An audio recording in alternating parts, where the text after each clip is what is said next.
জানি জানি তোমাদের একটু অপেক্ষা করিয়ে ফেললাম, তার জন্য সরি চেয়ে নিচ্ছি আগেই। তো বনুটার স্কার্ট আর ব্লাউজে কলকার ভিডিও তো অলরেডি দেখে নিয়েছো, এবার দেখে নাও বনুটার জন্য শাড়িতে কি কলকা করলাম। যে তুলিটা ইউজ করছিলাম সেটা হলো সোনাইট বেলজের তুলি, আর যে কালারটা ইউজ করছিলাম সেটা হলো অ্যাক্রিলিক ফেব্রিক কালার। আর এখন শাড়ির যে পার্টটা করছি সেটা কিন্তু আঁচলের দিক।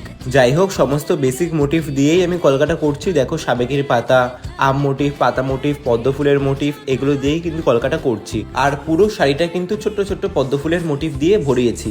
আঁচলের উপরের সাইডটায় মানে বুকের সাইডটায় আমি একটু হেভি ডিজাইন রেখেছিলাম, আর অপোজিট সাইডটায় আমি একটু হালকা ডিজাইন রেখেছিলাম, মানে ওই একটা আম মোটিভ, পাতা মোটিভ, একটা আম মোটিভ, পাতা মোটিভ, এরম করে করে ভরিয়েছি।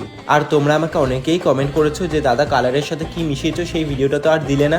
অ্যাকচুয়ালি এডিট করা হচ্ছিল না বলে আমি পোস্ট করতে পারছিলাম না। যাই হোক, কালকেই পোস্ট করবো, কোনো চাপ নেই। শাড়িটা কেমন লাগলো অবশ্যই কিন্তু কমেন্ট করে জানিও। বাই, ফলো ফর মোর, দেখা হচ্ছে পরের ভিডিওতে। এই ফলো করে দাও।